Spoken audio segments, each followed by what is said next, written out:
What is going on, Chess YouTube? In today's video, we're having a look at Magnus Carlsen's latest game versus Arjun Erigaisi, the Indian superstar. This just happened in the Title Tuesday tournament, and this game was wild because Magnus opens with the Jobava London system after d4, knight f6, knight c3, d5, then bishop f4. Magnus has been playing this quite a lot as white. Now, this line is very, very tricky. It technically won't offer much of an advantage, but here, white has a lot of options. You can castle on the king side or on the queen side. You can start an attack on the king side with, say, e3, g4, h4, g5, and so on. The queen may go to d2, may go to f3. I mean, white has a lot of options here, and this is one of the reasons Magnus likes it so much. It's such a flexible system for white. All right, Arjun, he goes e6. This is one of the most solid options. Of course, the drawback of this move, you do lock in the bishop on c8 inside the pawn chain. It cannot go to, say, f5 or g4, but in return, you get very fast kingside development. The bishop can go to, say, e7, d6, or b4 right away, and you can go for a very fast c5 break without losing the pawn, as it will be supported by the bishop. Now here, Magnus goes for the main line, knight to b5, jumping up with the knight, and of course, this is one of the key ideas of the Jobava London. When you have your bishop on f4 and the knight on c3, it can go to b5, pressuring the very weak c7 square, and now knight takes c7 is being threatened. All right, Arjun, he sees this, knight a6 is the move. One of the standard ways to defend. The knight now does defend that pawn on c7. Of course, the other line for black being bishop b4, hitting the king on e7, and if white goes c3, then you go bishop to a5, and the bishop defends. But instead, knight a6 played in the game, defending with the knight. Now, Magnus e3 is the move, a solid choice for white. Black goes bishop e7, developing his bishop. And now Magnus here, he's only got his bishop and his knight developed. So what does he do in this crazy Jobava London? He goes to h4, the alpha 0 move. What is this guy doing? Well, he is spearheading the attack on the king side. The point being, later, if white goes g4, then his pawn's already on h4, and he's one step faster with the attack. However, h4 does not weaken the king side as much as g4, so it's a very flexible move. White may be attacking, or he may just go, say,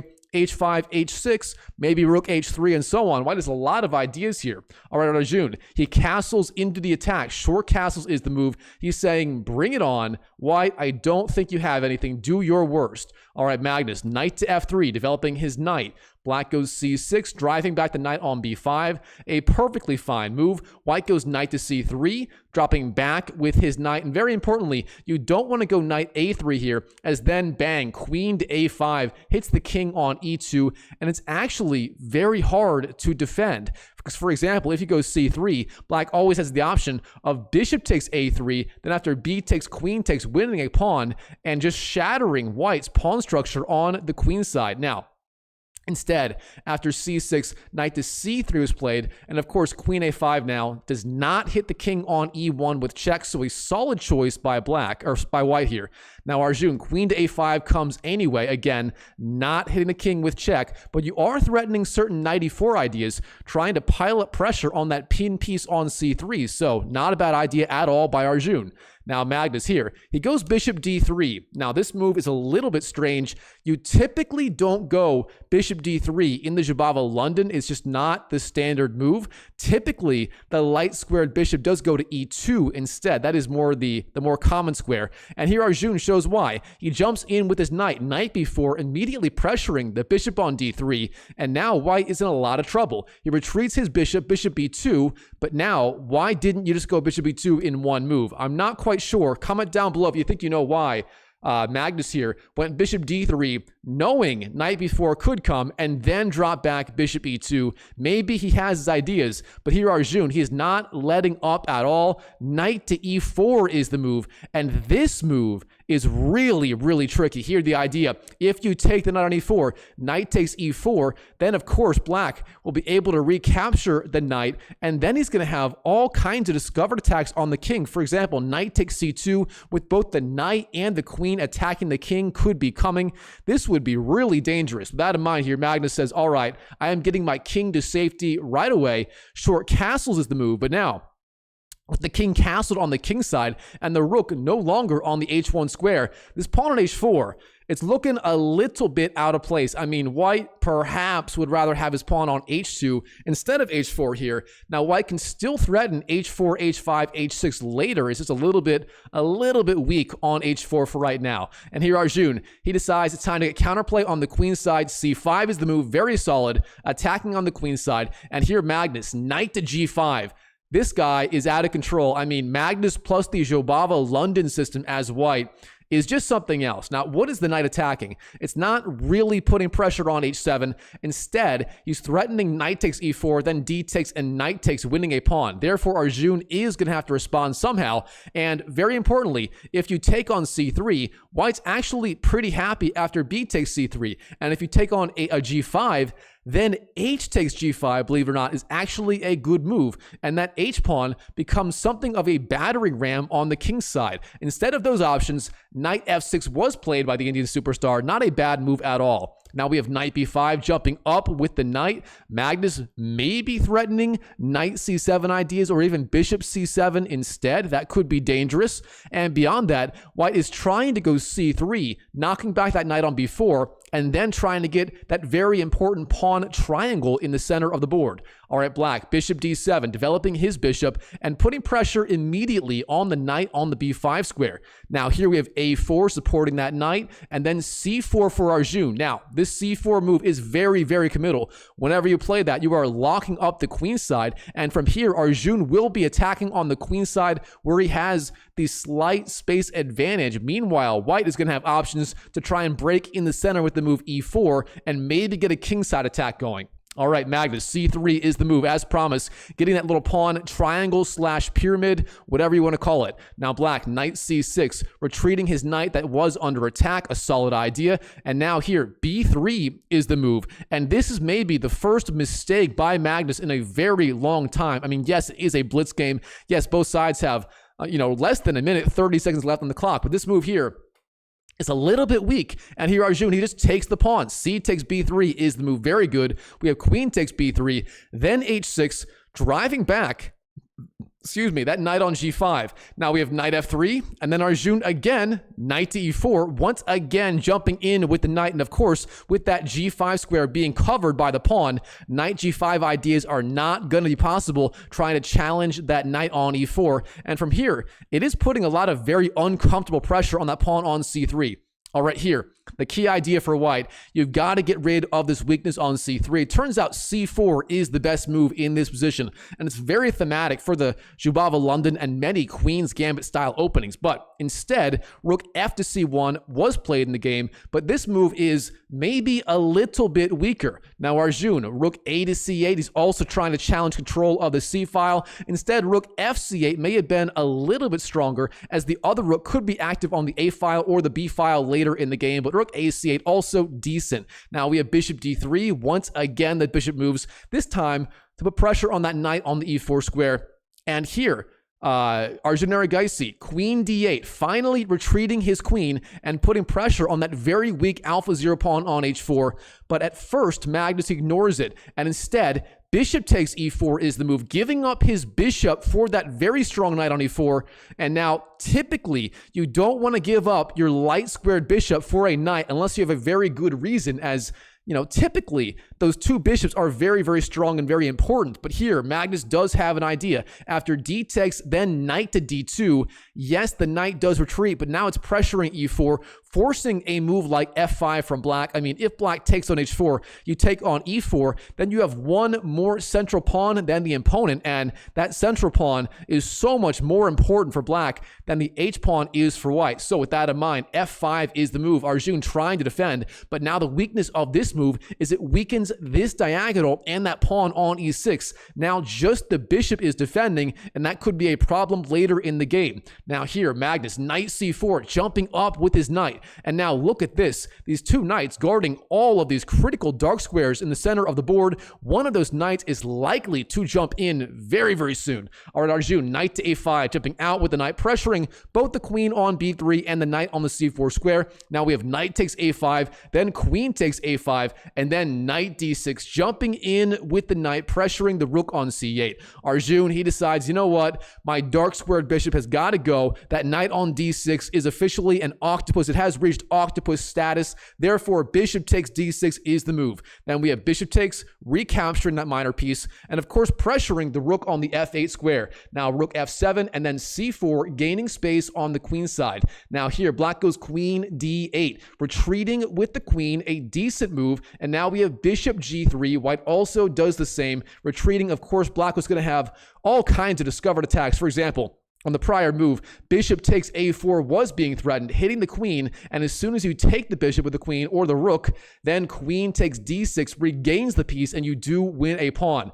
Therefore, bishop g3, a very important move here by the GOAT Magnus Carlsen. Now, Arjun, g5. This move is a little bit dubious, but, you know, if you know Arjun Erigaisi, this guy is sort of like Mikhail Tal reincarnated. This guy attacks just wildly attacks in almost any position. So g5 makes a lot of sense considering his overall chess style. Now we have bishop e5 jumping in with the bishop. G takes h4, wins that pawn, and then queen takes b7, wins the pawn on the b7 square.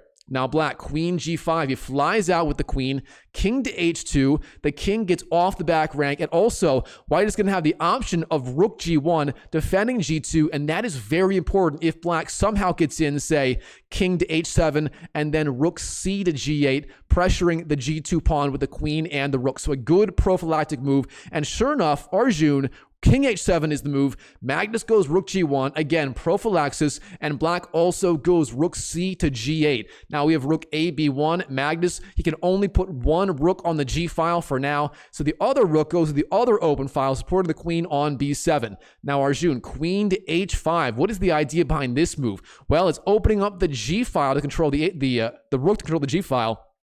And beyond that, queen to e2 ideas are also possible, infiltrating with the queen and pressuring the weak pawn on f2 potentially. Now here, Magnus, he sees this. He sees the coming threat of queen to e2, and he very astutely plays the move queen to b2, guarding that e2 square and therefore stopping threats against the pawn on the f2 square. But of course, now the pawn on a4 is also hanging, and Arjun Erigaisi swoops in and takes it. Bishop takes a4, and now both sides are literally down to 1 or 2 seconds on the clock, and we aren't even close to done this game. I mean, both sides, every time they make a move, they get 1 more second. So they essentially have approximately 1 second per move for the next 20 plus moves in this game. All right, move 35, queen d2 is the move, sliding over the queen again. It is just an all-out tactical slugfest from here, with both sides trying to swindle each other in time pressure.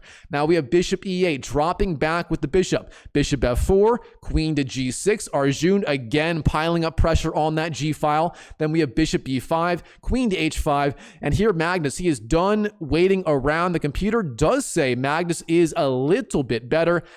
Technically he's down material, but Magnus here has very good control of the position, and his bishop on e5 is practically an extra piece, as black's bishop on e8 is doing almost nothing in this game. The difference in the strength of the bishops is likely the biggest reason why white is so much better here. All right, but here, Magnus, he rushes it, and he plays the move d5. Now, this move was not necessary at all. It's maybe even a little bit dubious, and it does give Arjun some chances to fight back. Black takes on d5, white takes back, and now Arjun has gotten rid of his very weak pawn on e6, and this also increases the scope of the bishop on these light squares. So the bishop may be able to have a little more activity now. All right, Arjun, queen g5. Again, he's kind of sliding back and forth with his queen so far, not doing a whole lot. White goes d6, advancing that pawn 1 square. Black bishop d7 is the move. Then we have bishop f4, pressuring the queen on the g5 square. Then queen to f6, and then here queen d4 by Magnus, offering the queen trade.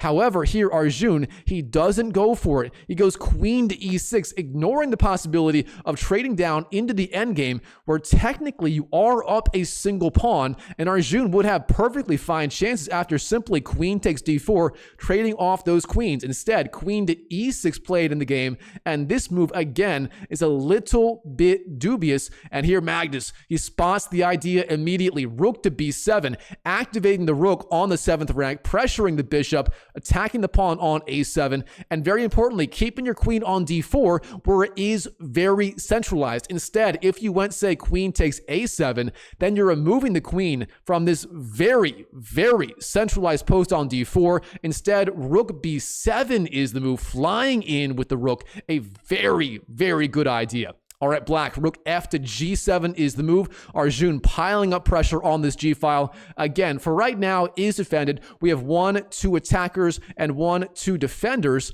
But here, again, black is trying to maintain as much pressure as possible. Both sides have 2 to 5 seconds left on the clock. All right, bishop e5 is the move, attacking the rook. Magnus trying to force out some kind of mistake or some kind of concession in time pressure. Then we have rook to f7, sliding over the rook. Then bishop f4 retreats the bishop. Rook f g7 slides over the rook. Bishop e5 again attacks. Rook g4, another dubious move. And here, Magnus finally, rook takes a7, winning that free pawn. Now, material is technically even. Obviously, both sides having 1, 2, 3, 4 pawns, but the difference in the quality of the pawns is immense. White has the very important passed pawn on d6. I mean, that's going to be an asset with or without the queens on the board. And meanwhile, black, his extra pawn on the h-file is just not doing a whole lot right now. All right, here, h5 is the move, gaining space on the king side here. Bishop f4, we have rook 8 to g7. Arjun kind of making waiting moves here. Bishop e5 attacks the rook. Rook g8 retreats. Rook c7, king h6. Bishop f4 hits the king. King to h7. So far, both sides mostly shuffling back and forth in this game. And finally, queen to e5 slides up with the queen and offers the queen trade. Now here, Arjun, to keep chances in this endgame where he doesn't have material advantage anymore. Material is even. Both sides have the 1, 2, 3, 4 pawns, the minor piece, the queen, and the 2 rooks.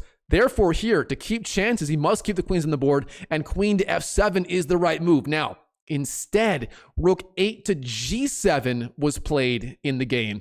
And here, Magnus says, all right, we're going to trade queens. Queen takes, bishop takes, and then I'm just going to attack your bishop. Rook to e7. Now, here's the idea. First of all, obviously, you are attacking the bishop, and if black takes on e7, then you take back with the d pawn. D takes e7, and here, you're doing just fine. I mean, you're threatening to promote. Black has to go, say, rook to g8, bishop f7, or bishop d7 to defend. But either way, white is doing excellent. Now, instead, here on move 54, Arjun Erigaisi, he goes rook to f7. Now, I don't even have to make this a puzzle for you to figure out what's going on right here. Arjun Erigaisi, he does not defend that bishop. He simply gives it up as a complete blunder. One of the worst blunders you'll ever see. Obviously, Arjun had 1 to 2 seconds on the clock for about 20 moves here, and Magnus just takes the bishop. Rook takes e6, and in this position, Arjun Erigaisi, he resigns on the spot to Magnus Carlsen, and Magnus wins the game with his Jobava London system that he's playing so much recently. Wow, what a game played between Magnus Carlsen and Arjun Erigaisi in this crazy chess.com blitz game from the Title Tuesday tournament on February 25th, 2025. All right, Chess YouTube, that is all for today. Hope you enjoyed the video. If you did, smash that like button and subscribe to the channel and comment down below in terms of what you thought of the game. And I'm still working on some very big ideas for this channel. I am considering starting a school community for you guys, so I may be linking to that in the near future in all of these videos. So keep your eye out for a link to a new school community where if you want to more directly get in contact with me and level up your chess and hit 1500 ELO a lot faster, I'm going to have that up and running very shortly here. So, stay tuned for that. And until next time, I'll see you in the next video.